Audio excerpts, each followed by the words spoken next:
also, I think we have a quorum because I see at least 4, but let's see if we have more than 4.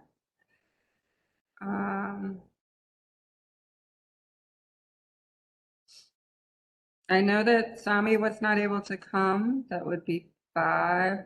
And I don't know if I see Charles. Charles, are you here? Councilman? So I think we have a quorum, but I thought the councilman was going to be here. So Joyce, Director Wong, it's up to you if you'd like to wait a second or get started. Wait 1 more minute. I will give him a quick text message.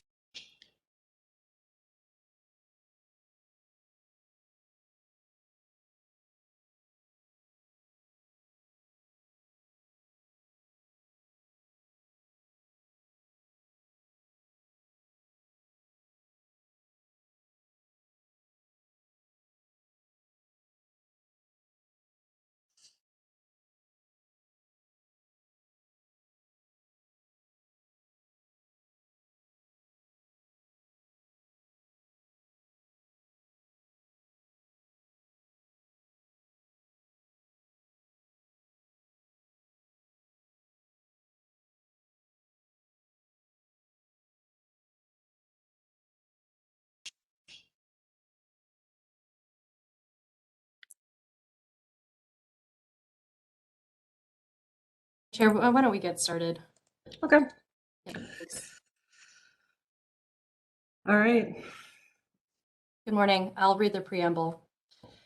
In compliance with notification requirements of Ohio's open meeting law and section 101.021 of the Codified Ordinances of Cleveland, Ohio, 1976, notice of this meeting has been publicly posted. All boards and commissions under the purview of the City Planning Department conducts its meetings according to Robert's Rules of Order. Actions during the meeting will be taken by voice vote. Abstentions from any vote due to a conflict of interest should be stated for the record prior to the taking of any vote.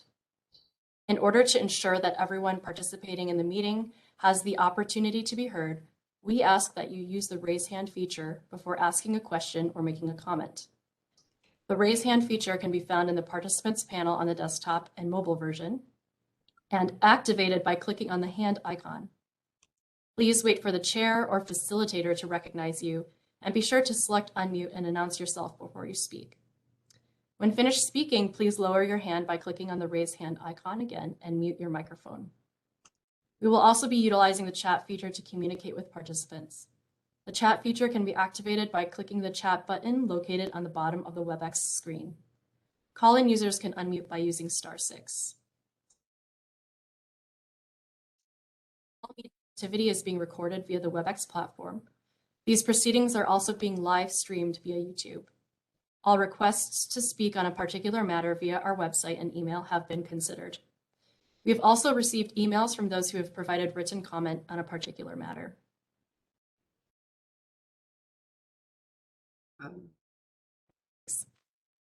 Thank you. Michael, will you call the roll? Downing.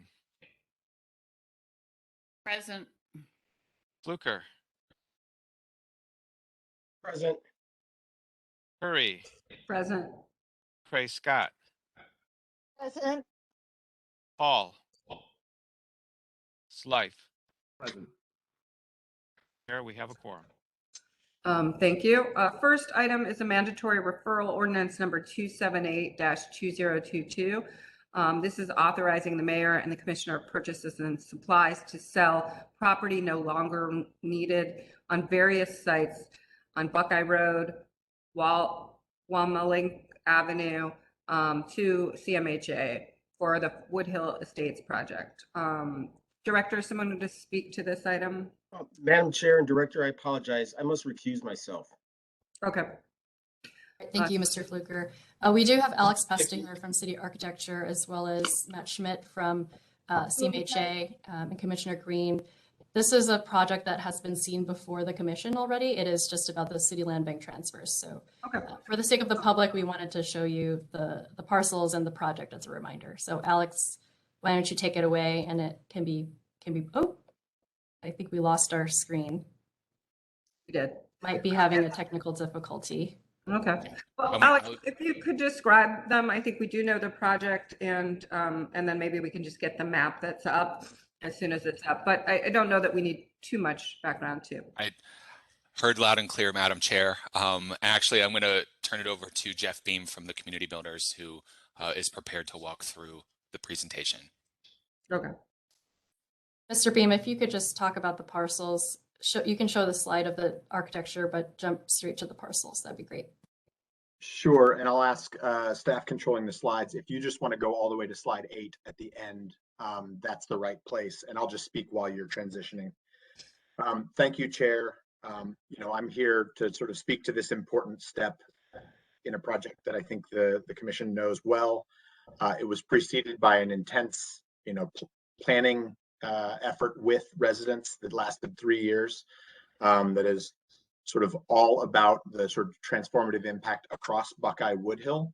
The transfer talked about today is of parcels that came through various channels to city control and were committed in the HUD Choice Neighborhoods implementation grant application. So they've been envisioned as part of this project for several years. We are at a moment in the financing and planning of the project where we are ready to close on the construction financing and break ground in the next 30 to 45 days. And so this final formal transfer of the parcels seen on the map here is what is being requested. I'd be happy to describe the phase that will be built on top of it or any other aspects of the plan, but I defer to the director and to the chair if any of that detail is needed. No, if you might want to just specifically note which parcels on this map you're talking about, that would be it. Commissioner Green, since we're coming through several channels, can I actually ask for your assistance in that part?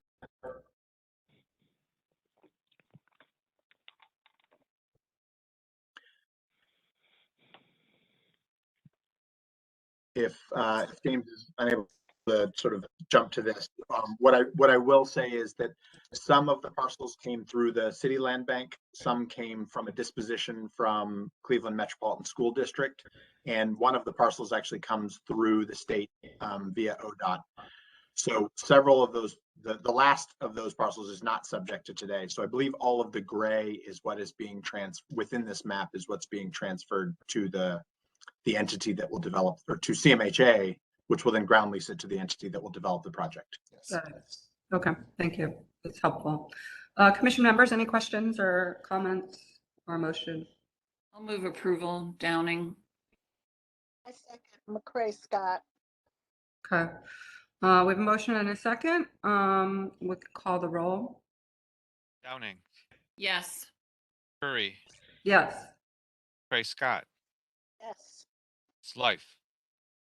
Yes. Motion carries. Thank you. I'm sure we'll see you a lot because there are going to be a lot of things needed to get this amazing project done. So I look forward to seeing the team as things develop, but thank you. Thank you. The next mandatory referral is ordinance number 305-2022. This is giving consent of the city of Cleveland and the Cuyahoga County for resurfacing East 200th Street from Mohican Avenue to Lakeshore Boulevard. This is to allow to accept an allocation of county tax funds for the improvements. Authorizing also the Director of Capital Projects to enter into any agreements and causing payment to the county for its shares of the improvement. So who's here to speak to this matter? Good morning, Commissioner. This is Rick Switalski from Engineering and Construction. I have the next three, I believe. Okay, thank you. All right, this is a county-sponsored project. It's East 200th Street from Mohican to Lakeshore.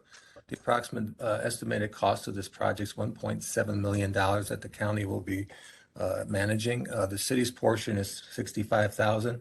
The city extends, as you can see, from the southern tip up to from Mohican to Pawnee. That's the portion that's in Cleveland only. The rest is in Euclid. The project itself the county will contribute 50% of the construction, local match 60% of design costs.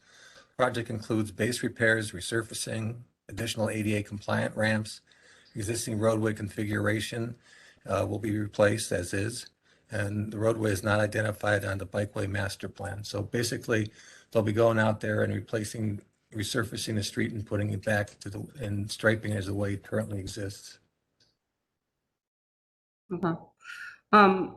Even though it's not in the bikeway master plan, did anyone look at just striping, or will there be any bike? I mean, there's a middle turn lane I saw. Just curious, and I guess this might be more for the director as we go forward. When there are a complete street just resurfacing and they get to, especially in these kind of entire north-south sections, you know, I know it might be too late, but I just always wonder why we decide there's no bike striping even. So. Thank you, Chair, Madam Chair. I can, begin by answering, and then Commissioner Switulski, maybe you can follow up. Mhm. So because this is a county program, it limits our ability to have in particular over such things. And also because of the lane widths, it does not allow for additional bike lane striping. Commissioner, can you comment? I concur with that. The width of the road would be the difficulty of installing a bike lane. And actually for the following presentation as well, it's a certain typology of street, where it's like too narrow for bike lanes, and it's resurfacing that's done by another entity where we have limited control over that. For complete and green streets, we can anticipate that it will be city-sponsored streets in our capital projects budget. Okay. I mean, I would just say that even though the county is doing this project, it's in the city of Cleveland. There's a complete turn lane in the middle in the section, which either may or may not need to be there. They decided that it should, and it allows people to speed on either side because it doesn't calm a street like this. And maybe 200th Street is a really important north-south sort of arteria road, but I'm not sure that it is. Anyway, I'm going to let it go, but I'm just saying I'm not entirely sure that the sense that there isn't room. There were just decisions made that a turn lane down the middle was more important. So someone made that decision. There is actually room. So that's okay. But anyway, commission members. Madam Chair, perhaps there's someone at the county that the city can coordinate with in issues like this, since it is a city within the boundaries of the city of Cleveland. But in any case, I will move approval. I will second and make the suggestion at kind of a higher level. Maybe be useful for, I guess I'm apparently a big fan of special presentation suggestions, but getting a sense of, what traffic counts and lane configurations and what's the traffic engineering best practice, use that term loosely, that justifies a turning lane versus no turning lane. And I guess I think from the planning perspective, we have a sense that our roads are being designed for hyper efficient car use. And I guess it'd be good to kind of unpack that and really get a sense of, like, are we creating hyper traffic congestion by taking out a turning lane, or are we just pushing against a standard? And that's something we have to do more methodically. So just as an idea. Couldn't agree with you more, Councilman. I mean, I think this is an early sort of, when it gets this far, it's too late. So we always see things at the end here, and there's nothing we can do. But if someone at the beginning of this project said, let's weigh these two things, who made that decision? Even if it was the county, I think the city does have some purview to say what we're balancing here. I will tell you, turn lanes down the middle are helpful, but what they really do is push traffic into the center lane so other people can fly by. That's their point. That's why they're there, right? So they actually don't calm traffic. They actually encourage people to drive faster. So anyway, well, let's call the roll. Madam Chair, I would like to make a brief comment or an observation. And it's, I guess what I'm trying to understand is how planning happens in this community. you got NOACA, and now I hear the county's driving this. Why can't we work together? I would advocate for us all to be at the table and have influence in planning in the future. That makes no sense. We create these silos, and this is what happens. So I just wanted to say my piece. Thank you. Thanks. And if I could respond, that's definitely something we are working on altogether. That's the approach that we would like to take. I do agree with Councilman Slife that there's a lot of sharing that we can do through a special presentation around the technical elements, as well as the needs and the different typologies, both of roadways, but also the different typologies of how streets are done. And so that is also to come with the Complete and Green Streets Ordinance. There's going to be a lot more explanation around all of that. Okay, well, I think we need to call the roll. Director, the one thing I'd say is that the frustration I think we've had with the Complete and Green Streets, even as it is today, is just when in the process the influence happens.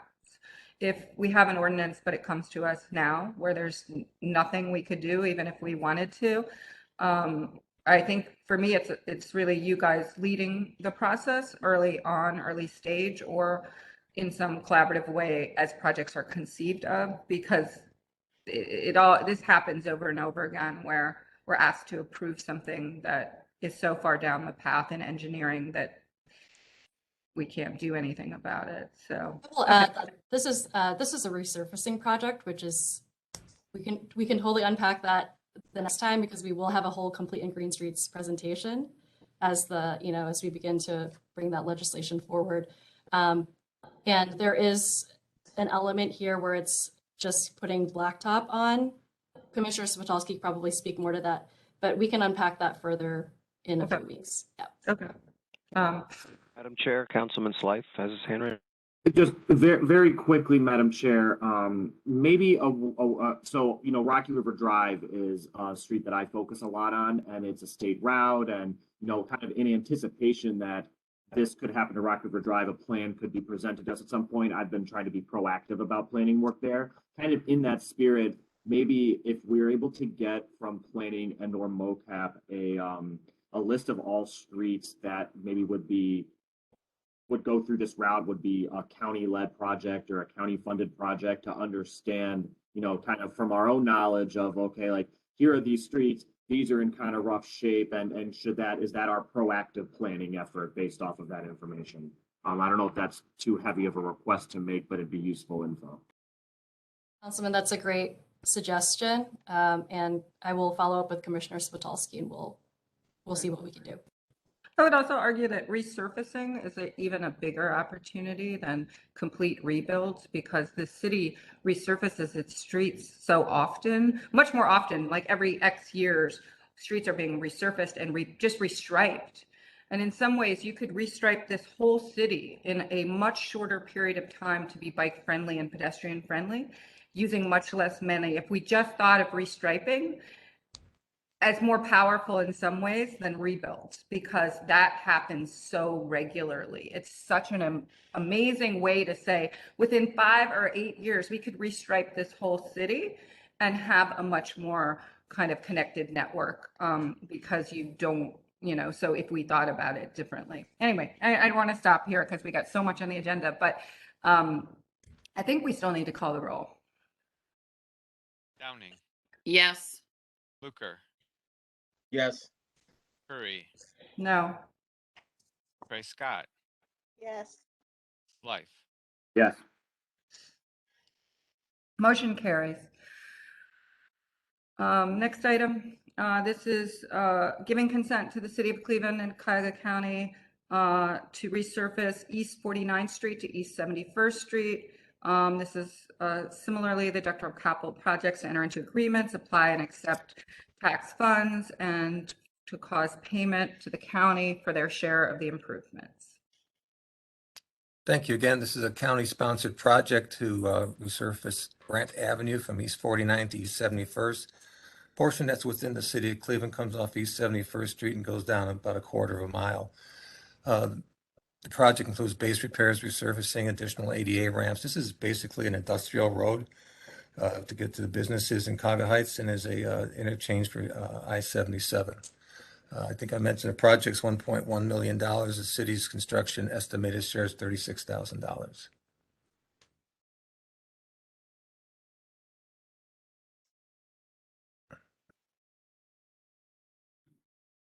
I'll move approval. This one is largely in Cuyahoga Heights, so I think our previous conversation is not as applicable here. That's up to Cuyahoga Heights.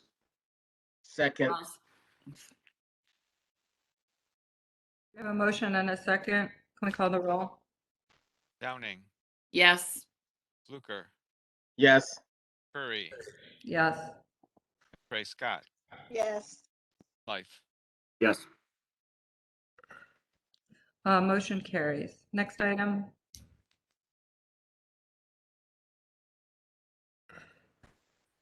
This is authorizing the Director of Capital Projects to apply and accept state funds for the rehabilitation of portions of Chester, Stokes, Martin Luther King, adjacent to the Circle Square development, and determining the method of making public improvement, authorizing the Director of Capital Projects to enter into one or more contracts, to accept gifts, to authorize other agreements, and to authorize the Commissioner of Purchase and Supplies to acquire real property and easements. Thank you. There's a large development that's going here. I think it was already presented to the Planning Commission. It's the Circle Square development. The city will be putting money in to do roadway work in this project on, as mentioned, on Stokes, Chester, Martin Luther King. It's over the project will be constructed between October 22 and 27. The investment of the city is well over $8 million in redoing these roadways. I have Doug Blank from Michael Baker is going to talk a little bit more about the work that's going to be done, which includes a lot of streetscape. Doug, are you there? I'm here. Thank you, Mr. Switolski, Commission Chair Curry, and Director Wong. Appreciate the time to be here today. I'll be brief. Next slide, please. Circle Square development, as Mr. Switolski mentioned, was presented to Planning Commission last year. This is how we envision the entire district looking. Next slide, please. One of the major goals of the project is to remove the large freeway style slip ramps on Chester and MLK that you see shown in red on this image. Some of that work has already begun. As you can see, the Artisan building at the southwest corner of Chester and Stokes is well out of the ground. And the target completion for that project is March of next year. Next slide, please. As the Artisan finishes up, the goal is to begin implementing the streetscape that was presented last year. Again, as has been mentioned before on this project, the goal is not to create a monoculture. It's really intended to be an organic neighborhood to welcome folks from the west side of University Circle, removing those freeway style ramps and prioritizing pedestrian traffic, shorter street crossings, eliminating a lane of Stokes Boulevard, devoting that to street parking. We have the added benefit of having the district immediately adjacent to the Euclid Avenue bike lanes and the Harrison Dillard Bikeway. So it's really a confluence of multimodal transportation. You can skip 2 slides actually, since we already showed that rendering. Go to the next one. And so to really set the tone for the project, the goal is to have phase 1A beginning this fall, like Mr. Switolski said. This is the streetscape immediately in front of the Artisan. So getting this work done this fall with likely plantings going in spring of 23 will make sure that when the Artisan opens its doors, there's an appropriate streetscape in front of it. And it sets the tone for realizing the entire vision of the whole district over the course of several years. The reconstruction of the Stokes-Chester intersection and the Stokes-MLK intersection would be a part of a future phase. Next slide, please. So we originally envisioned the project having 3 phases. Phase 1 would be everything shown in green. Again, due to the availability of funding, we've prioritized and the timing of the opening of the Artisan, we've prioritized just that phase 1A right in front of the Artisan. But the goal is to, over the next 3 years, construct all of phase 1, including those intersections that I mentioned, really changing the way traffic flows through the west side of University Circle. And then future phases on Stokes and MLK would occur in subsequent years, phases 2 and 3. Next slide, please.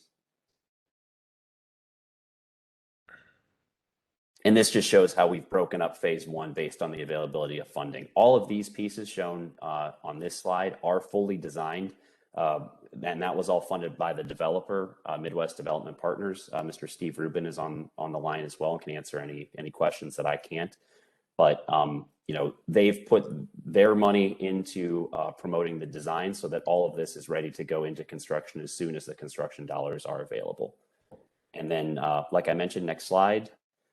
The goal is then future phases 2 and 3 will realize the full streetscape of Stokes. We really see Stokes Boulevard being the main street of this entire development. And one more slide, just a different view on Stokes.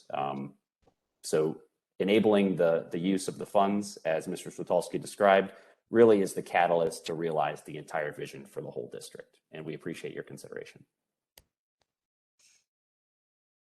I'll move approval. Downing. Second, McCray Scott. We have a motion and a second. Are there any other comments? I would just say that I think that this will be a dramatic change in terms of, you know, the unnecessary nature of the slip ramps right there. So I can't express how dramatic the difference will be. So thank you for that. We can call the roll. Downing, Yes. Fluker, Yes. Curry, Yes. McCray Scott, Yes. Slife. Yes. Motion carries. Administrative approvals director asked me to read them as very, very quickly. We're still gonna do one motion at the end, but just for the visually impaired to be able to read them for the record. I will not do all of them, but I will just make sure that I read the ordinance number and what they're about. And we'll go through them very quickly. So the first one is ordinance number 268-2022. This is authorizing the Director of Public Works to execute a joint use agreement and other required documents for a project in the cultural gardens, the improvement of the Rooston Garden. And so go on to the next one. Ordinance number 272-2022. This is determining the method of making public improvements for replacing pavement. And this is at the Harvard Maintenance Facility on Harvard Road. Next slide. Ordinance number 273-2022 is determining the method of making public improvements to the rehabilitation of the Kinsman Water Tower. Next slide. Ordinance number 274-2022, determining the method of public improvement of refurbishing, repairing, and replacing building windows at various Harvard Avenue and Parma buildings. And this is the Director of Public Utilities. Next slide. Ordinance number 275-2022, determining the method of making public improvements to replacing the elevators at 1201 Lakeside Avenue. That's really good. Next slide. Ordinance number 282-2022 is the changing the use area height districts of parcels of land on Edge Hill Road. We saw this one, so I'm sure there's a piece here that's a map change that was a little bit for that zoning change that we saw a few weeks ago. Next slide. And the last one is ordinance number 283-2022 is changing the height district of parcels of land west of Quigley Road between Tremont Park and Clark Avenue. This is a map change. To the staff, could you explain why these two that are normally zoning matters are coming back for administrative approvals? These were presented on February 18th, 2022, and what we like to do is put them on the agenda, acknowledging that they've been signed off. That's all. So they've been assigned a number for the ordinance and they've been signed off on. Okay. Got it. So this is just adding the ordinance number. They were unnumbered when they came. Is that correct? That's correct. Okay. Okay. Commission members. I move approval. Downing. I second McCray Scott. Motion and a second. Are there any further comment or questions? Okay, Michael, you can call the roll. Downing, Yes. Fluker, Yes. Curry, Yes. McCray Scott, Yes. Slife. Yes. Motion carries. Thank you very much. The first design review case is Euclid Corridor Design Review. This is 2022-009, proposed demolition of a two-story apartment building. This is at 10713 and 10723 Cedar Avenue. I'm going to need to swear anyone in who's speaking to this matter. So do you swear to tell the truth, the whole truth, and nothing but the truth as you shall answer to the penalty of perjury? We do. Okay. You both can take it away. Good morning, Chairwoman and members of the Commission. My name is Elise Yablonsky from University Circle Incorporated, and we are proud to be supporters of this project. You're going to hear from the team today, including West Belt Development, Acre, Brent Zimmerman, LDA Architects, and Donald Boeing and Associates on a prepared redevelopment of a triangular site sitting at Stokes Boulevard and Cedar. This will tie in really well to some of the transportation discussions we already started to have today with this transformative work happening in Circle Square. There's also some proposals here to really improve the transportation network to better support pedestrian activity. The request coming before you today does include a demolition request of a distressed building on Cedar, the row house building that's pictured in the image below. We acknowledge that any loss has to be considered carefully. But we are supportive of this development and feel that it really advances the greater good of developing, redeveloping and establishing residential fabric over this entire site. And we continue to experience strong demand for housing in University Circle that this really helps to meet. And Sam, are you on the call? Did you want to give a brief introduction before turning it over to Steve? I am on the call. Yes, thank you. Appreciate your Great. time. Just very briefly, the demolition portion we're looking at is a small piece of the overall scheme of the redevelopment site. We are absolutely happy to be here and appreciate everybody's time. The proposed project is about $35+ million, somewhere around 254 units with a pretty good mix of ones, twos, as well as a micro product. We're really looking to kind of tie things in on the transit-oriented development, pulling in connectivity from the opportunity for clinic, Cleveland State, et cetera. Cleveland Clinic's plan development here over the next couple of years calls for somewhere around 10,000 units in 10 years. And we'd like to play a part of that here to infill the need. LEED Silver is our goal on the design piece, and we've engaged a pretty strong team here who's going to present today. We appreciate your consideration. Okay.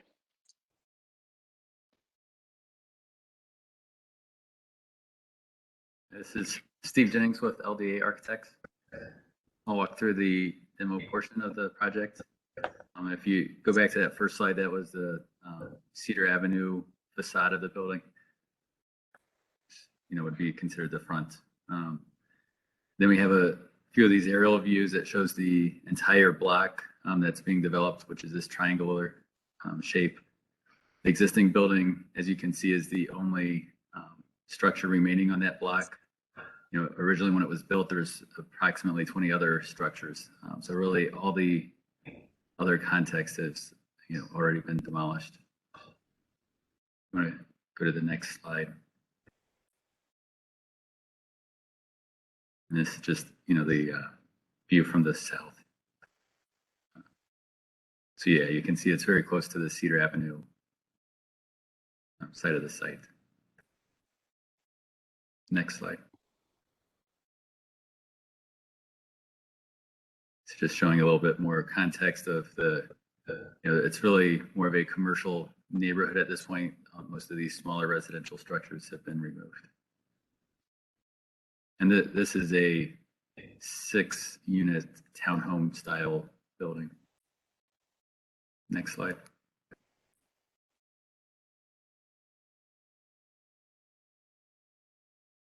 This is a site plan showing the proposed development, as well as on the left side there's a dash line that indicates the outline of the existing building.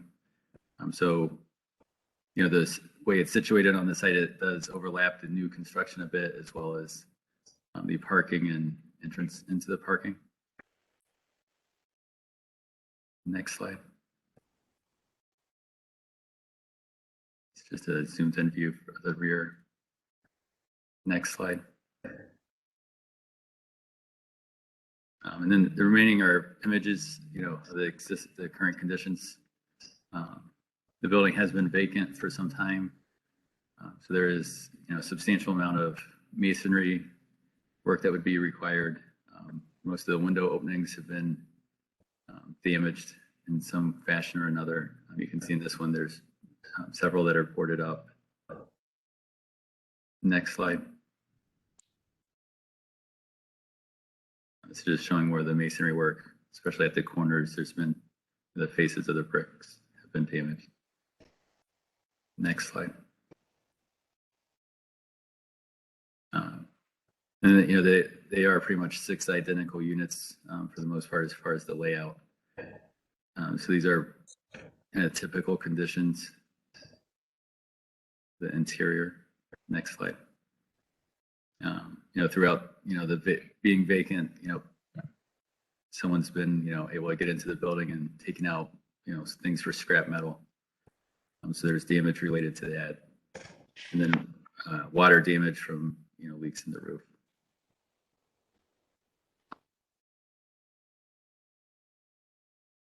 And, I think one of the goals of the project team would be, before demolition, they would hire a salvage company to remove anything that would be salvageable. And you can see from the photo that there's not a whole lot that would be salvageable, but we would take that step. Any questions? Madam Chair, I think it's unfortunate that there's no attempt to save this structure. There's not many row houses left in this city. We obliterated all the nice ones. And there's definitely, in my opinion, I've seen worse buildings renovated. I don't know if they made a case in my mind that this warrants demolition.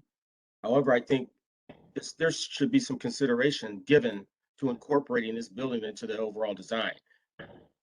That's my personal opinion. I mean, Cedar's a very important street in this city's history, especially in the African-American community. We're just going to tear down another piece of what quite frankly could stay. Thank you. Madam Chair, I have to agree with August. That building, when you go past it, it is absolutely beautiful. And I can understand why it could not be restored in some way. As August said, this is a prime area in the African-American community historically, and it will be a shame to see that building just torn down and demolished. And I have to agree with my colleagues. As August said, we've seen worse buildings rehabbed. As a point of clarification for staff, I'm going to ask, have we seen the proposed development before? Did I miss it? Just asking, have we seen, normally we would actually not approve something without a demolition of a historic structure without, like, as a point of process, we also, I believe, must see the proposed development. Yeah, so the proposed development is following. So we'll go into that. We'll go into that next. Oh, in an additional item, meaning. Right, so it is 2 separate items. I will clarify, this specific building is not in a registered landmark, nor is it in a landmark district. It is a old building, so it definitely is historic from that standpoint, but from a documentation standpoint, it has not been registered. I disagree with you. It has a lot of social history. It might not be documented as such, but that's what happens in Black and brown communities. So I have to disagree with you, sir. I have to agree with August. Right? If you guys want, we can go into the. No, we have to vote on this first. I mean, correct, Madam Chair and Director? Yeah, it's before us now. Right.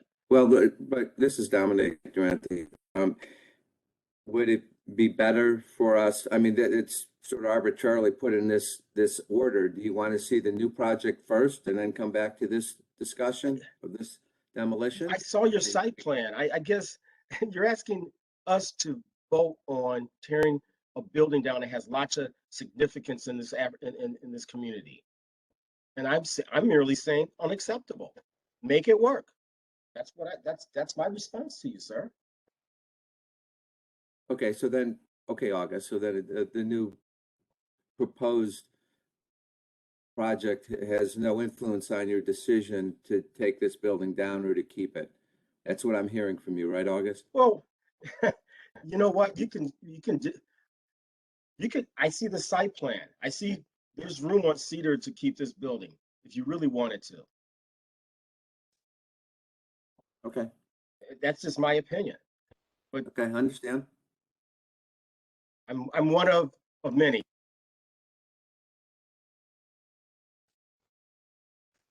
Director Huang, I'll jump in. This building is, and I'm assuming it's lost brethren, are a victim of chronic disinvestment in Black communities. We have seen worse renovated, I would say, on the west side. And, you know, feel free to jump in if I'm off base on that. I do see that it's being torn down for a parking lot. And so I don't think that necessarily is a good use if it's being torn down for a parking lot. I'll say I like the overall schematic because I like that it anchors Stokes Boulevard, but I also question the necessity of tearing it down for a parking lot. That's all. And I'll just jump in there again and understand and appreciate the comments that have been made, but just want to clarify that, you know, restoration was explored given the condition of the building and investment needed. You know, UCI knew that we couldn't do it alone, that we would need to work with the development team. We engaged this development team who also looked at the building and its condition and its needed investment. And when considering the opportunity for developing the entire site and reestablishing, you know, dense residential fabric here, yes, you know, primarily if you're looking at the outline of the building, the parking lot is within that outline, but that's, you know, supporting the larger development along Stokes and wrapping the corners at Cedar and 107. So it's looking at the site as a whole and how it can, you know, support this larger development. Again, not to appreciate the comments that were already made, but just want to make a clarifying point there. And a note that, at least in the case of Euclid Corridor Design Review prior to this, there was a desire to see and understand the larger project, because that is why this request is being made, in order to facilitate that larger project. Okay, not that I'm trying to, pardon me, I just want to make a point. Not trying to conflate the two. You're asking to demolish this building, then you're asking us to approve a project. Two different, I understand they're connected, but they're two different issues here. Understand. I'm not done, please. Is this all market rate? Is it mixed income? Are you providing opportunity for people who live in and around and work in and around University Circle who might not otherwise be able to afford high-end market rate? I don't know what type of project this is. So, you know, it's easy for you to be cavalier about this, but I take it really personally that you're saying, oh, it's hard. Oh, it's a heavy lift. Well, you know what? When you're in Black and brown communities, it's always going to be a heavier lift. Just because it's hard doesn't mean it should not be done. We're dismissed. Thank you. So commission members, I'm going to ask that maybe the right thing to do is to table both of these items. We'll have a little bit more discussion and go from here. I would ask that some consideration be that actually building a project like this on this site might make the preservation of the townhomes, even in the site plan, more viable, because right now they sit in isolation in a very large sea of traffic. but in some ways, this development would change the game. So anyway, I'm going to leave it up to my commission members to either make a motion or of any kind, and we should kind of go from here. I move to table. Downing. Second, Fluker. And I just want to make one more comment. When you tell a story, especially one that I believe is important, you should give us all the facts. I mean, that's what stories are about. What you basically presented is, we want to tear this building down because it's in the way. You didn't come in and say, we've analyzed this, we talked to the community, we talked to the council people. I didn't hear any of that. I just heard, we own this property and we want to tear it down. So again, I think we should try a little harder. Thank you. So a motion and a second. Can I ask for a vote? Lillian, just before the vote, is it, would the development team be open to whether it's people touring the building or just more details on their analysis, what conversations have been had with like community development and exploring different resources that might be available for rehabs? I think getting all that information, just having it, that's a piece of the puzzle. And if the development team is just open to those conversations and giving that information if requested, that would be appreciated from me and maybe others. Yeah, Sam, maybe you could speak to that, but I'll just say this. We're looking at a new high density, it's an extension of what we just saw previously with Circle Square. So we're proposing 250 new units. That parking lot is only providing 100 parking spaces. So, if we were to incorporate the townhome into our project, August, you're right, it could be done. It could be done. But if you were to incorporate that into our project, it would more than likely take the new units away, some portion of those new units away, because even though technically the building is on the parking lot, obviously you can see we already have a less than 1.5 to 1 ratio. So we have 250 units and 100 cars. We're already low on parking. So as we take up more site for more building, it means the density may have to drop because the developer just has to feel comfortable without having enough parking. So I just leave that. I hear Dominic. Again, I'm not hearing anything that can't be done. I haven't heard from anyone from the applicant side explaining what type of housing this is. It sounds like it's high-end market rate. Well, right? Yeah. Okay, Yeah. That's my point. Thank you. Yeah, but you're missing the point, brother. You're missing the point. Okay. We have a motion and a second. I'm going to ask for the roll call, and so to Michael, please call the roll. Downing. Yes. Hooker. Yes. Curry. Yes. McCray Scott. Yes. Slife. Yes. Motion carries. I'm going to ask for a similar motion to table the second item if the applicants are okay, or the director, and ask that staff really work with this applicant. And we're happy to see you at the next meeting as you have further discussions. But unless the applicant would like to present the next item, but my sense is we should table that as well. I guess the only comment I would make, Chairwoman, is that it might answer some of the questions that have been raised about the product type and, the proposal, but certainly defer to whatever is the will of the commission. Yeah. Chair, to Madam Chair, to Elise, I think we should skip for now just because I think we have enough concerns. Thanks. Go ahead. Go ahead. Zoom calls. I love these Zoom calls. Okay. Can I ask commission members for a motion to table the second item, which is 2022-010. This is UCI development, Stokes West. I move to table. Downing. Second, Fluker. Motion and a second. Michael, can you call the roll? Downing. Yes. Fluker. Yes. Curry. Yes. McCray Scott. Yes. Slife. Yes. Madam Chair, may I add one more thing? And I want to really convey what I'm trying to say, and maybe I'll say it differently. You know, UCI, there's no place else to build. So what's happening essentially, co-op part of Glenville calling it Circle North. Some folks call Circle East or Circle West. But you're starting to erode into neighborhoods, and you need to be more considerate of that, in my opinion. And that's what I'm talking about.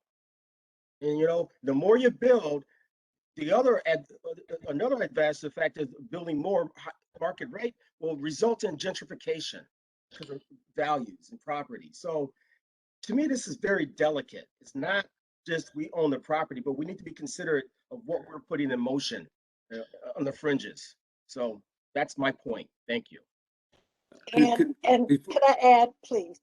If you all do a little bit more research, you'll find that this area and areas beyond that were very significant in the Black community. And there's a lot of rich history. It may not be documented, but if you ask the neighbors and those that were raised in that area, you will find that that is an area that has significant history. Okay, I understand. Could I say one more thing before? Okay, last comment, Dominic. Okay, it's all about, Lillian, it's all about process. You know, I've been doing architecture in the city for 40 years, and we started we got design review approval locally. We start locally and we move up the food chain. And so here we now are at city planning. And these items that are being discussed, this team has been working on this project for a year or more. And, you know, I appreciate this topic, absolutely do. And it's a sensitive thing, and we want to be very cognizant of it and mindful of it. But let's talk about process. Why is it that at this stage of the game, we're being told that, you know, this is totally unacceptable? Is there another way that we can change this process so that we don't get this far along and then have something as significant as this issue become problematic? Question mark, and I'm leave it at that. I would assume this could have come a little earlier in conceptual design review. Did it come for concept? I saw this was schematic, I think. So Schematic. Normally we would see for a project this large, it come in schematic. So in conceptual approval. That is the process. Maybe I wasn't at the meeting, but I did not see this come in for conceptual approval. And usually when there is something that may be significant, like a demolition that is an issue, something will come in conceptual design at that point for us. So that is the process. So I'm to the director, I'm not sure because there's a new administration, but I don't believe we've seen this before in conceptual. I could be wrong, but is that true? That's correct. Okay. I can confirm that that's true. All right, well, please work with staff. I think we can see you back here as soon as there is ready. And I think that it'd be great to just work with the administration closely and see what resolution this can come to. So with that, I'm going to kind of, ask staff to really work closely with this team and UCI to really think about where to go from here and how to work together. So thank you. We called the roll. Sorry. I believe we did, Michael, right? Yeah, we took a vote and everything, yes. On the second one. Yes, we did. Yeah. Okay. All right, we're going to move on to the downtown flat. Thank you, and thanks to your team. To the downtown flats design review. This is 2021-026, 55 Public Square. This is the ground floor facade renovation seeking final approval at 55 Public Square. I see Terry, but if anyone else is here to speak to this, I'm going to swear you in. Do you swear to tell the truth, the whole truth, and nothing but the truth as you shall answer to the penalty of perjury? Is Terry here? Yes, this is Terry Fields. I do. Okay, take it away. Excuse me, Madam Chair. This item was tabled on October 1st, 2021. So you might want to have it removed from the table first. Okay, thank you very much. Can I have a motion to remove this from the table?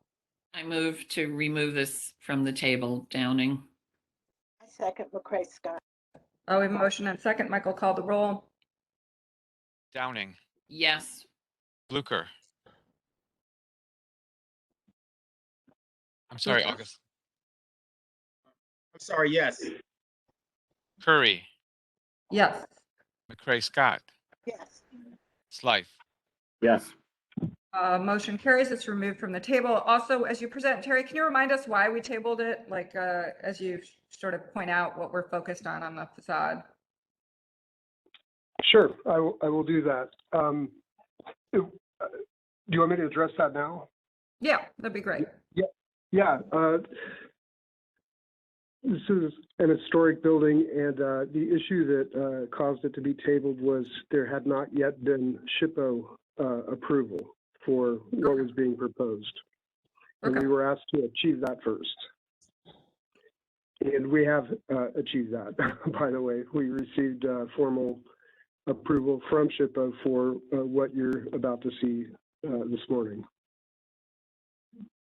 So with that, I'll go ahead and proceed if that's okay. Yep. What we're looking at here is 55 Public Square. I'm sure you're all familiar with it to some degree. It anchors the northwest corner of Public Square. It's a 22-story tower. It has two separate accompanying buildings to it. It's one of those is a parking garage. The other is a one-story volume that is on the southwest corner of that site.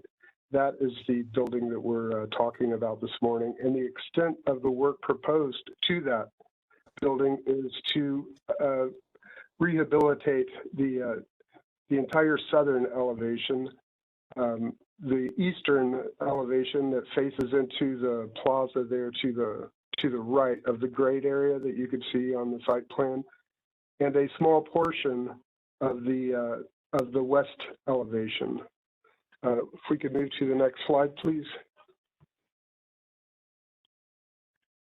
This is just the existing condition of the floor plan. The areas that you see that are dimensioned, that's what we're focusing on. Next slide. These are. Could we? I'm not sure. This is a little bit out of order. Could we pop down to a slide? It looks like 92, I think, or 90. Yeah. Okay. Yeah. This is the existing plan. We're just showing what's being demolished. And as I said, it's the entire southern elevation, the entire eastern, and a portion of the west.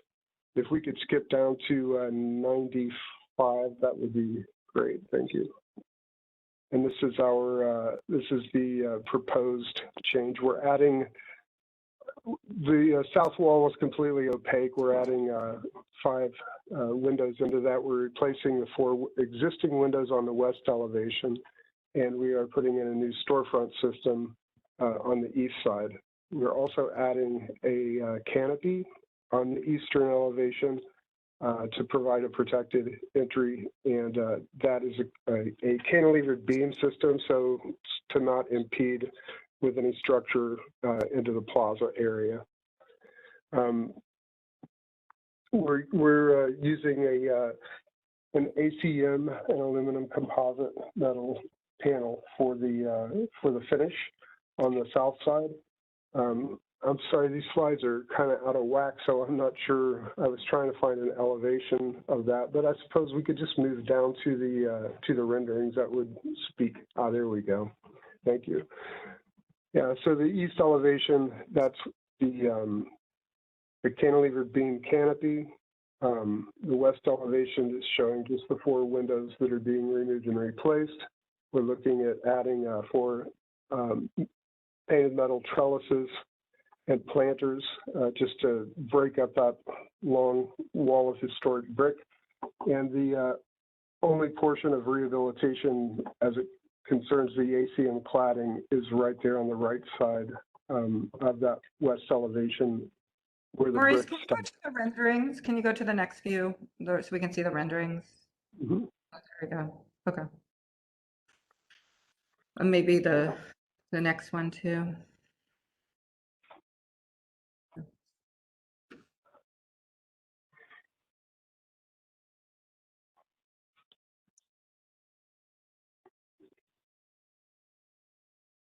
Okay. And you're saying you received local or downtown design review and SHPO, both, correct? That's correct. There were, And- a couple caveats with the DRAC thing, but it was mostly concerning landscaping, I believe. Yeah. Okay. And that's going to be addressed as part of another portion of this building. This building we received a second approval from SHPO for a rooftop terrace on the roof of this building that we're looking at. So we're here this morning also asking for, I believe those slides are in here.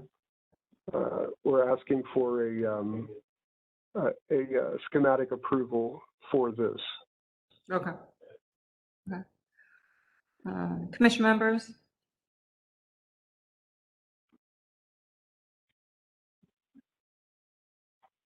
Any questions or comments?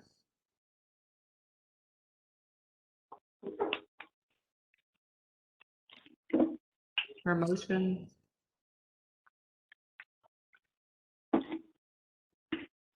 I have no comments. I guess I would move to approve the proposal as presented. Okay. Do you have a second? I'll second. It just seems very closed off. Not really. I was thinking that too, Diane. Yeah, not really embracing the street and the rest of the square, but Yeah, can you talk a little bit about that? Was that, something you guys were proposing or SHPO was asking for, or, just in terms of the, let's say the kind of corner, this corner versus the corner that faces the entrance? Right, the southern wall, the one that is slightly skewed with the four windows in it. Well, both. I think both of these walls, I think we're saying. Right. The west wall is essentially remaining, with the exception of those planners, to try to break the scale of it a little bit, as it was built originally. The south wall was originally clad in marble, and it was completely opaque. Right, there were no windows in it at all, and that was essentially the source of negotiation with SHPO. Was we were pushing initially for as much fenestration in that wall as possible to have a street and interior relationship, but there was significant resistance on that, and this is what you're looking at now is the great compromise. Got it. So I guess what you're saying is, and now I understand, Diane, which is this is where sometimes two review bodies don't meet, right? Your desire and our desire for more street life and SHPO's narrow view of the, sort of minimal amount of sort of change. And so unfortunately, I understand that, and I know you can't lose your historic kind of credits. So unfortunately, Diane, I think it wasn't for lack of desire on the development side. yeah, I just think it's a missed opportunity, but I appreciate the explanation. Thank you. Okay. Thank you. We have a motion and a second. Any other comments before we call the roll? Michael, can you call the roll? Downing, Yes. Fluker, Yes. Curry, Yes. McCray Scott, Yes. Slife. Yes. Motion carries. I like the idea of the rooftop garden. I think people will use it, so that'll be nice. So thank you. Thank you so much. Appreciate You're you. welcome. This is a special presentation for public art, Tree of Hope and Joy Sculpture, seeking final approval. This is at East 105th and Ashbury. I think Tara's here to present. Is anyone else besides Tara, because she doesn't need to be sworn in, but is anyone from the outside, Vince or anyone speaking also? Yes, I'm here. I'm also here, Lillian. Okay, so do you swear to tell the truth, the whole truth, and nothing but the truth, as you shall answer to the penalty of perjury? I do. Okay, I assume, Tara, you're going first? Yes, thank you. Good morning, Commission. This project at the Ashbury Plaza and Park at 105th and Ashbury was the result through the public art program, the Percent for Art program, Chapter 186 streetscape. And that streetscape plus the plaza generated a small budget for a work of public art. The artist selected, the Essence Craft Company, had originally come to the Public Art Committee with one design before the pandemic hit, and then she was affected by the pandemic with rising costs of materials. So this was a rework of her original design, but still in the same spirit. And again, it's called the Tree of Hope and Joy. And this first view that you're looking at is just a lateral and topical view of the tree structure. You can go on to the next slide, please. And the tree is going to be 6.5 feet tall by 7 feet wide, with bolted to a 2x2 by 5 foot concrete base that's going to be sunk vertically into the planting bed that exists at the location now. The tree will be made from 4 form cut sheet metal and welded together at a perpendicular axis. It's each section of the tree will have some 4x4 leaves that will be steel welded and with the steel jump ring. If you can go to the next slide, please. And this is a topical view of how the sculpture will interact with the existing landscape. As you can see, there's some greenery, and then the circular portion is an existing wall that was put there when they made the park. Next slide, please. So the tree will be, again, at the center of the planting bed, and you can go to the next slide. They went with the recommendation to add the walking path. So this is an up-close view of the branches and tree attachment, as that was something that the Public Art Committee was interested in.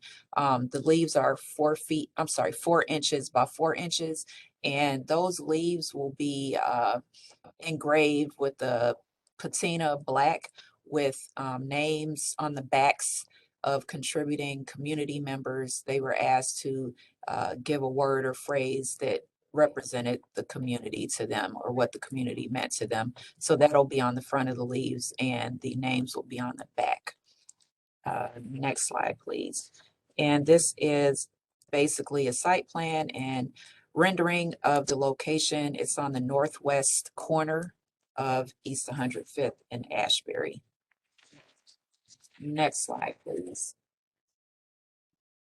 Okay, that one we don't need to go over. So the Public Art Committee had approved this unanimously on March 25th with the conditions to make sure that the placement of the walking path is made in a way that people are encouraged to look at the leaves and also and do it safely. And also, because the budget was so small, it's only a $16,000 budget generated between the park itself and the streetscape. They wanted to make sure that there's some additional funds secured with the addition of the walking path. Vince, did you have anything to add? Just that Jim McKnight had suggested maybe that, to avoid needing the walking path, that the tree be placed on the existing a seat wall that surrounds this garden. But the artist really felt that didn't work aesthetically, and that it should be in the middle of the garden, and in that the so there was some talk then about like leaving it in the middle of the garden, but not having it be very, the individual leaves wouldn't be readable. But with especially the ad hoc committee members, who were Vince Robinson and Gwendolyn Garth, really wanted the tree to be accessible so people could go up and read what was written on the leaves. So that's how the idea of the path came up and was agreed upon. So I really, at first was going along with the idea that it could be on the seat wall, but I feel the artist, who I should mention, the artist has really thrown herself into every detail of this project. She really made the convincing case that it should be in the middle of the garden. That's really all I have, Tara. Okay, thank you. I move approval with the conditions from Design Review Incorporated involving the walking path and the donations. I second McCray Scott. We have a motion and a second. Any further discussion? Okay, let's call the roll. Downing, Yes. Blucher, Abstain. Curry, Yes. Gray Scott, Yes. Slife. Yes.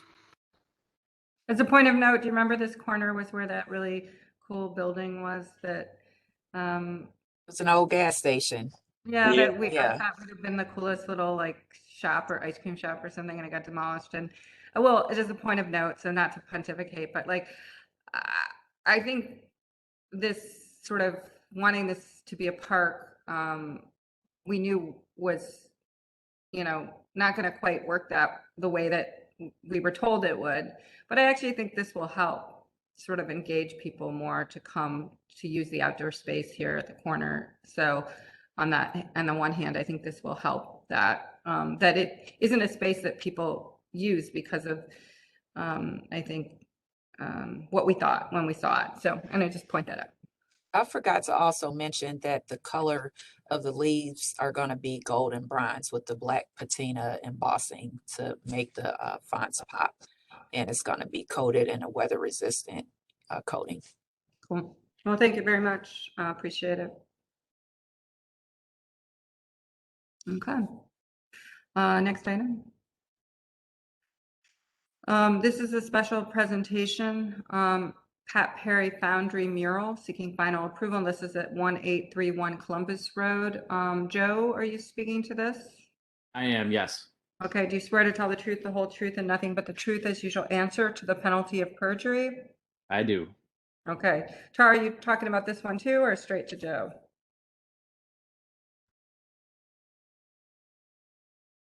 I was on mute, sorry about that. Yeah, I just wanted to introduce the project. The artist, the location is the Foundry at 1831 Columbus Road down in the flats and over by the Cuyahoga River. And I did get an email of support from Councilman McCormack since this is in his ward.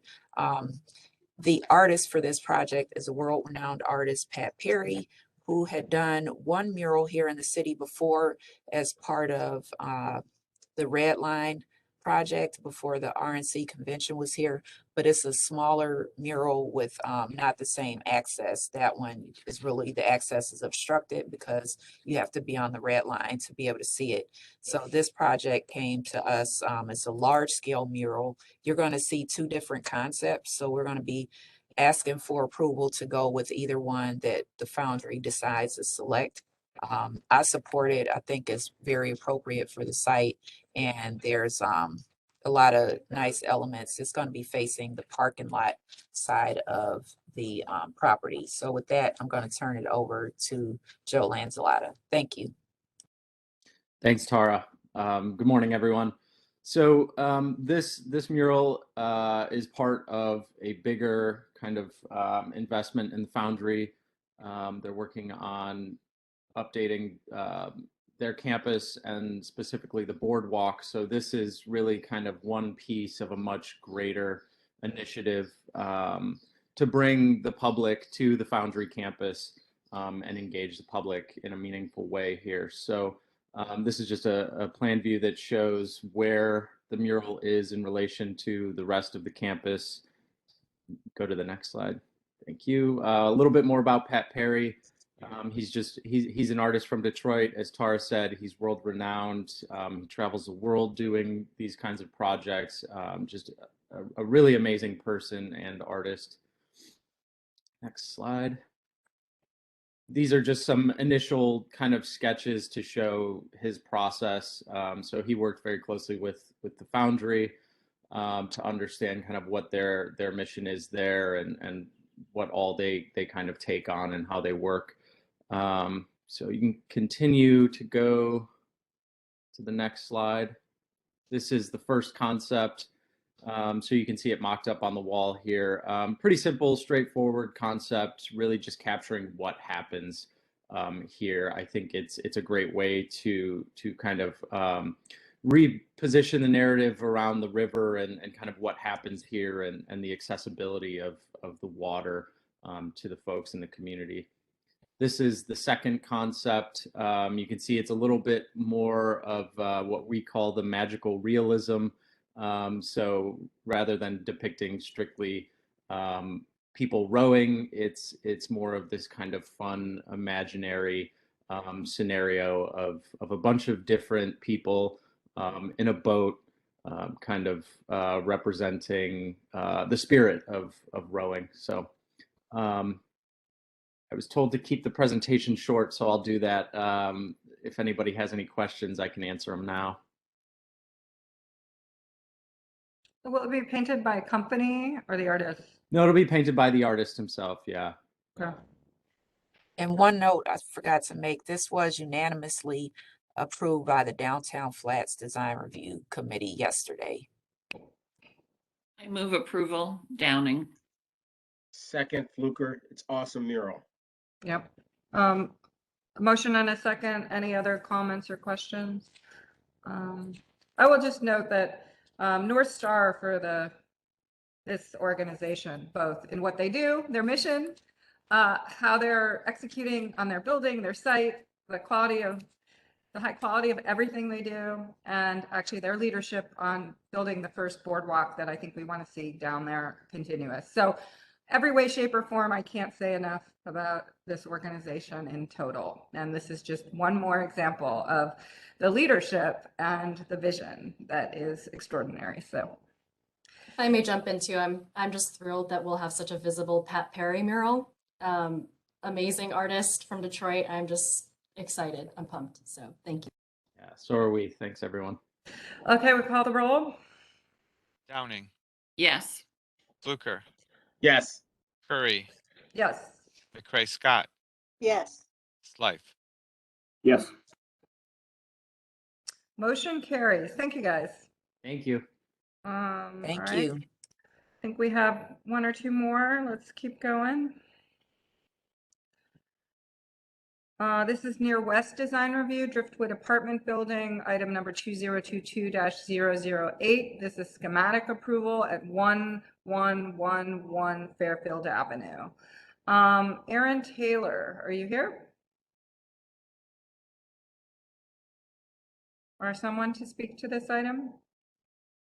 This is Bill Naberka. I'm one of the architects on the project, and I see Aaron's kind of flashing to attention, so hopefully he's here as well. Okay. So I'm going to swear you both in. Do you swear to tell the truth, the whole truth, and nothing but the truth, as you shall answer to the penalty of perjury? I do. Can we have a wave from Aaron or something? So anyway, there must be some issues speaking, but go ahead then. Well, until Aaron hops in here, I will speak to the project. The project is located in the Tremont neighborhood at the corner of West 11th and Fairfield. It is a previously entitled project, which if we go to the next slide, is the design that was taken through the neighborhood in the entitlements project or process and granted. The current development team purchased the property and those entitlements, but we've kind of taken a step back and looked at the project again and tried to maybe incorporate some aspects of the development team's interests and the neighborhood's interests back into the project. So the project is 4 stories over 1 semi-submerged level of parking. I think we could skip down maybe to the site plan.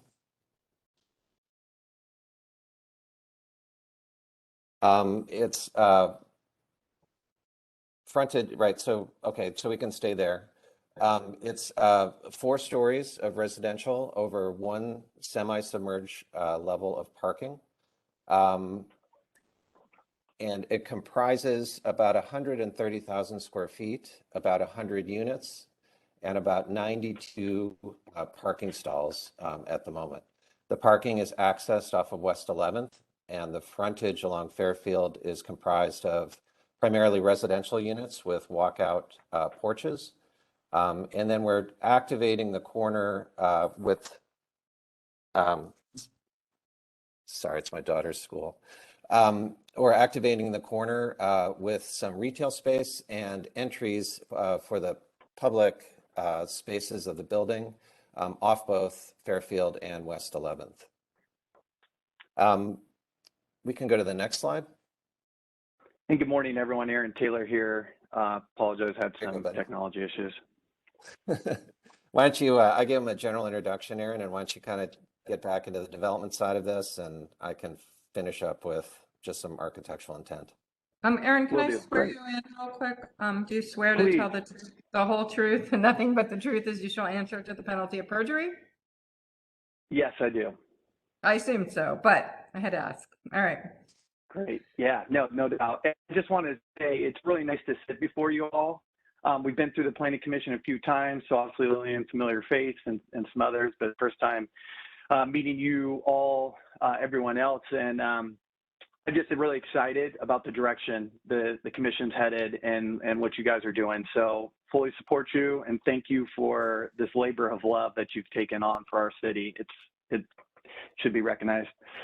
So anyways, this project, it's a really important corner of Tremont. It's at the corner of West 11th and Fairfield. This is the corner that you've all driven by or have enjoyed socially many times. This is where Loop and South Side and then Parallax is. And so this was the parking lot that was used for South Side many times. You probably have parked here. The previous developer, this was a project that was, there was a multifamily project here. It was not mixed use. It was just an apartment project that was entitled, fully entitled, and that went through and was the previous developer was planning to build about the same size and scale of project as us. And so if you can actually go back to slide 2, please.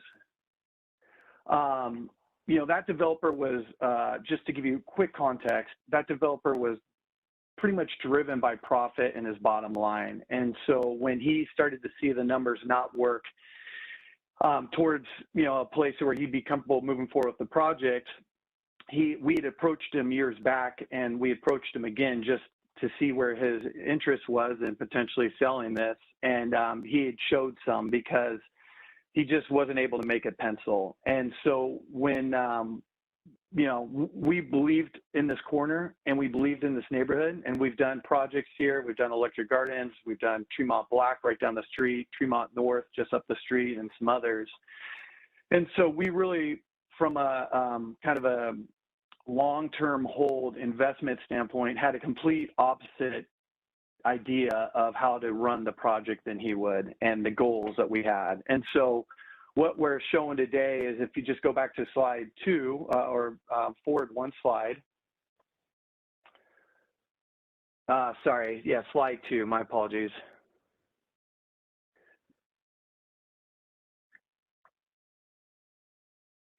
So this is the project that was fully entitled, and we really felt that the suburban Motel 8 look was really appropriate and contextual in the city of Cleveland and in Tremont. So we're going to keep this design. Actually, that's my April Fool's joke. I'm sorry. I had to have one today. We're going to move on to a different design from this, and I just wanted to give you guys context of what it was. And so this is what you're looking at now, and this is the Driftwood project that we are going to be developing and are excited about doing. Sorry, that was a bad joke. I had to have one. But anyways, we are talking today about this project, and it's zoned right now as a multifamily G2. It has an urban form overlay district. That's what was provided as part of the entitlement project of the last one. The only variance we will be seeking is a retail in a residential district. That's the only variance we need. So as Bill mentioned, it's a 38,000 square foot lot. The building's 130,000 square feet. We have 101 units. Just to give you some context on the unit types and variations, we have 14% studios, 76% one bedrooms, 8% two bedrooms, 2% three bedrooms. So we're gonna have two kind of penthouse type suites at the corner. We're gonna have a retail space at the hard corner, which is 1,400 square feet. We're gonna have 92 parking stalls. About 10 plus of those are gonna be EV stalls. We're of course gonna have bike parking. And then we're looking to add some additional bike parking on the exterior and a scooter parking area in the tree lawn on West 11th. We want to maintain the integrity of that tree lawn, so we're going to keep it appropriately sized. But that is our goal, to have a place for people to place those instead of them just being everywhere. If you could go to the next slide, please.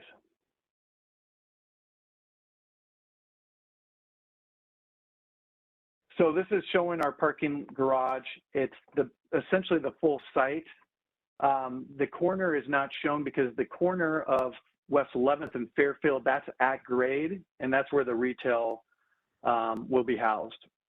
You know, Bill, Aaron, if it's okay, please?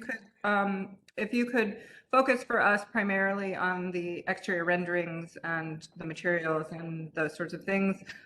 We really do rely on design review and we sort of take a look at both the recommendations and then the exterior. So just, and I know we're here for schematic approval, right? Or conceptual approval? Correct. Yep. Just kind of focus here. Yep. We'll focus here on the renderings if you don't mind. Yeah, no, thanks for keeping me in line. Sometimes I get a little off pace. So just to speak to the design and architecture of it and what we're seeing here, I'm going to let Bill jump in, and then him and I will riff back and forth. Okay, and I can move through these pretty quickly. Our primary intents are to create an identity at the corner, sculptural identity at the upper portion of the building, which you can see. And then with the retail and entries at the corner, a lot of sort of porosity at the corner. The second goal of the project is to highlight that sort of lower two floors of the building with both the porches along Fairfield and some projecting decks.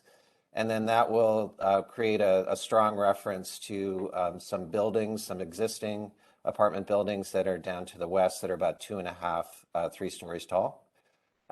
So this rendering kind of lets you see we're working with some ideas about screening to both give visual interest, but also a level of privacy to the residential porches. And in our schematic review, our schematic design review, it was asked that we take a look at these, especially in the retail, to help open that up, which we're in the process of doing. So the building, while we're trying to kind of modulate the scale, both with breaking down the facade with the projecting porches, but also softening the building, considering using a stained cedar for the building to make it a softer and more approachable building, kind of a more identifiable building in the context. One of the highlights that we sort of believe in creating a strong internal community to the building, so hence a lot of public space coming in off the corner, and that space will terminate at that semi-elevated podium where we'll create a garden. And if you go to the next slide, one of the highlights would be a public room, kind of a public kitchen that would have access to that garden. That would be a communal space for the building. These are the major materials. We're looking at both stained cedar, using that as a cedar screening. We'll have some infill metal panels at the windows. We're actually looking at an aluminum window to capture the largest sort of glass that we can. And then at the base, we'll have some areas of a board form concrete, which will emulate and scale the same way as the cedar siding above. I think that's the highlights. I can, Aaron, if you think I've missed anything, we can circle back. I'll keep it brief. Let's stay here on the site plan page. So the retail, I know we're seeking a variance here, but I think we can all, as we sit here, agree that this corner really, from an urban planning standpoint, demands some activity and some interaction, obviously, with pedestrians. And from just the retail being on the other three corners, although, and I know you guys hear this from developers a lot, but certainly in this case, it's absolutely 100% true.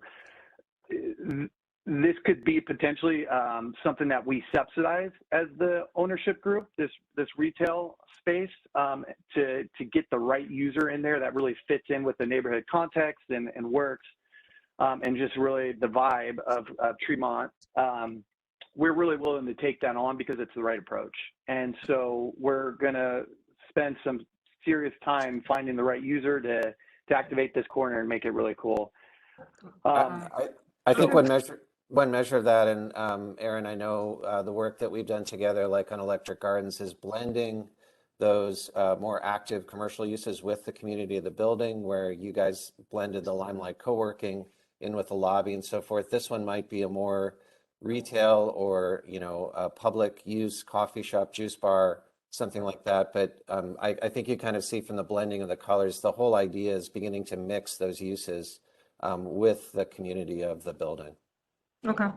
Commission members, I'm going to open it up for questions, comment. This is for schematic approval or is it schematic or conceptual, by the way, real quick?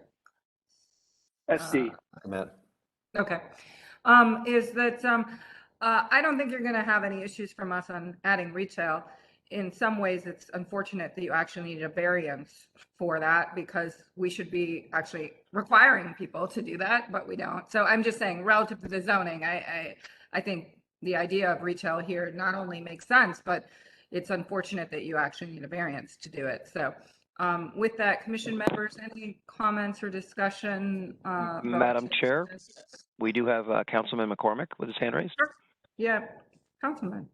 Welcome, Councilman McCormick. Our Hi former. there. Good morning. I wanted to jump on quickly, and I apologize. I'm straddling a couple meetings. Thank you, Madam Chair, for the quick opportunity to speak. I just wanted to, first of all, speak in support of this developer and this investment team. They have put a really unique and interesting product into the Tremont neighborhood that I think really stands out from some of the kind of more standard multifamily that we've seen, not only in Cleveland, but in across the country, not only from a design perspective, Madam Chair, but also from a use perspective. So if you haven't toured Electric Gardens, just a really well done project. And so all around, it's connectivity to the towpath, it's design, it's amenities in the building. I mean, you name it, to the public space or the community space and the roof, all of that. I think it's just testament that these folks are serious about putting a high quality product on a really important corner in Tremont. I just will be very honest with everyone on this call. I was not mad to see the Red Roof Inn project die, because it was just very much that. And this project that's being presented, I understand it's schematic, so appreciate the work of planning and the commission to work with this applicant. But I would just say overall, this is a much more interesting project, much more, I think, better designed project than the previous one. And I will concur, Madam Chair, I think the addition of retail is really important for this corner.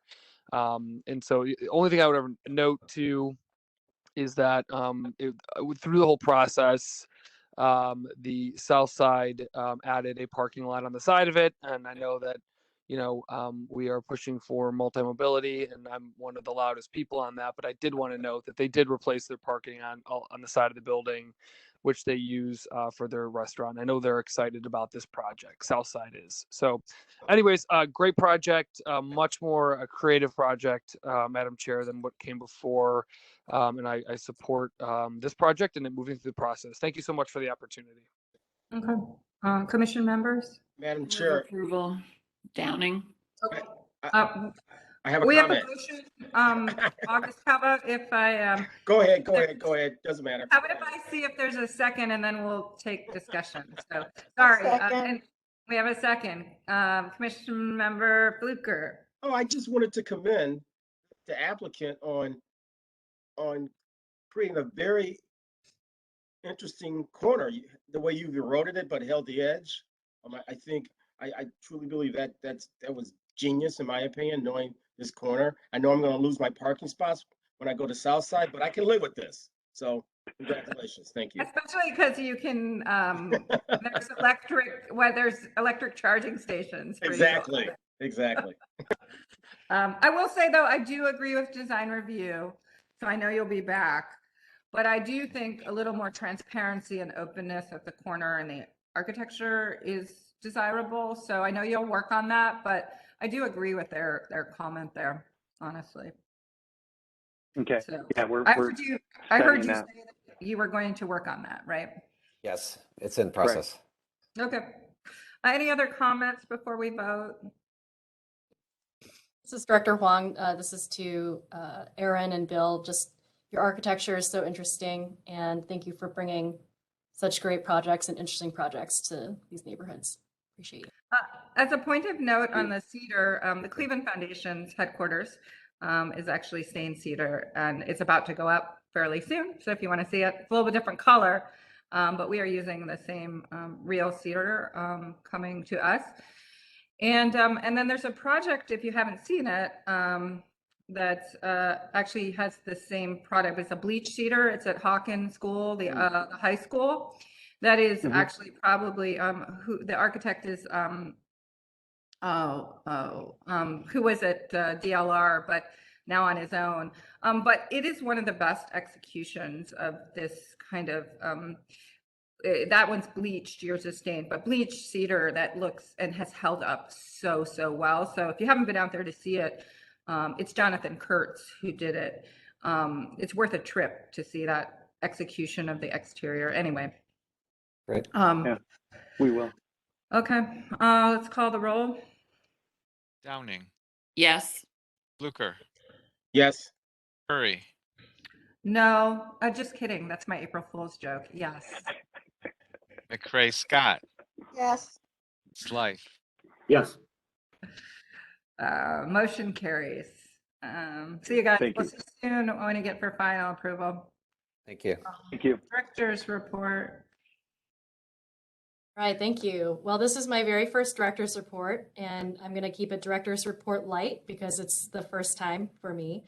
And I just want to share out a few project updates as well as key opportunities for community engagement. So if we could go to the next slide.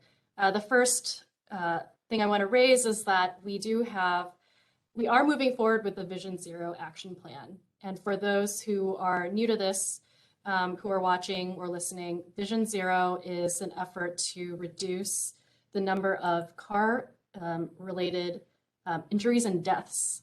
And I'll just say broadly, any crashes from Cleveland roads. And why this is important is because as of March 27th, there have been 7 traffic-related deaths already in 2022. So this is a really critical issue that all council members, all staff members have been concerned about.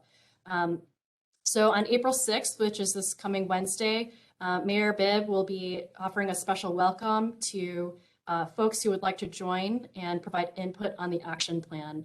So they'll share feedback from community meetings, from the 3 community meetings that have happened last week and the one tonight, as well as surveys that were taken last fall, and to take input on the most important actions to improve roadway safety for all. And if we go to the next few slides, you'll see the images here. There is a community open house tonight to provide some feedback, to be engaged in the process. This is over in the Stockyards neighborhood. And then if you go over to the next slide, you'll see that the virtual community event will be next Wednesday. I'm sorry, this coming Wednesday, April 6th, 5:30 p.m. to 7 p.m. And Mayor Bibb will be there to offer a welcome to show how this is really important to our city as a whole. So if you would like to attend, you can RSVP at visionzerocleveland.org. I do have a few more updates that I'll just give verbally. You're welcome to keep the slide up just so folks can take down notes about the event. One thing that we're really excited about is that there is going to be much more focus on Lee Road. So Shaker Heights, the city of Shaker Heights, is working together along with us to develop a plan for Lee Road.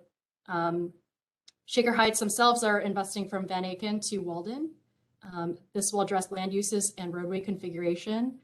We're working with them to make sure our construction timelines line up. And we've been involved in their community meetings, and over 130 people showed up to their virtual meeting. So this is a really critical corridor that connects Shaker Heights and Cleveland's Ward 1 community. And so we're excited to be working hand in hand toward a more safe Lee Road. For those who have been following along on Buckeye Road, there was a TLCI called Buckeye Road Refresh. And we're really excited to share that the reconstruction is going to start in April. So you'll see orange barrels and cones out there in anticipation of the reconstruction. We'll see new bike lanes, referring back to our conversation earlier about bike lanes, but also new trees. And knowing that COVID and construction would be a double hit on the businesses on Buckeye Road, staff from planning has been working in conjunction with economic development to make sure that the businesses have the tools they need to sustain their businesses during construction. More strategic plans and visioning processes are starting up. So My Southeast, between Union Miles and Mount Pleasant now, have started their first community meeting. This happened over the past month. The Buckeye Neighborhood Strategic Plan is nearing completion. So we're excited that it'll probably come our way towards Planning Commission eventually so that we can see what's being planned broadly for Buckeye. A few more points. So staff has been working closely with the Office of Capital Projects on Parks and Recreation. So they are finalizing community engagement protocols with a consultant regarding restructuring the Parks and Recreation renovation process. And we know that the typical process has just been worst first, but there hasn't been any analysis about the number of people using it, the geography, proximity to key anchors. And so staff are working hard on this community engagement process. There's also a park that is under design right now between planning and capital projects over on Clark Avenue by West 56th Street. So we're looking forward to seeing that design soon. For art and culture, there is a public art committee that reviews all capital projects. We do have a percentage set aside for artworks for all city-sponsored capital projects. And the Public Art Committee most recently reviewed the newly built Ward 1 Recreation Center. And the budget provided will support 3 local artists. Although I'm not sure if the third one is local or not. Tara may be able to comment.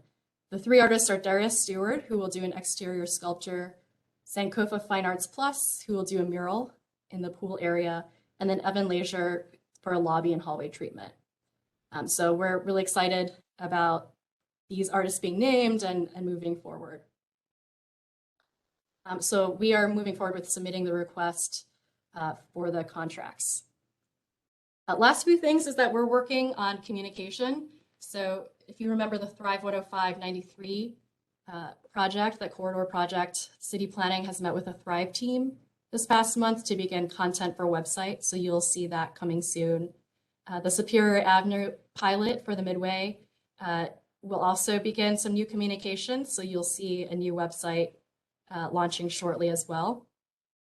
And then one thing that I'm really excited to share with everyone, and I'll unblur my camera so you can see. The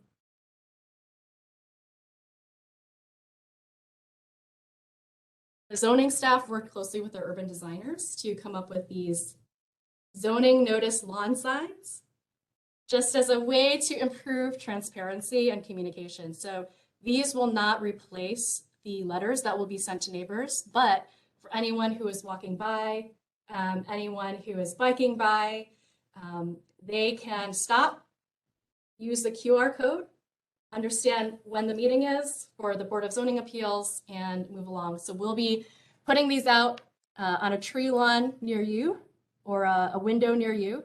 So please be on the lookout for these. And I just want to commend the staff overall. They work really hard and they're so full of creativity.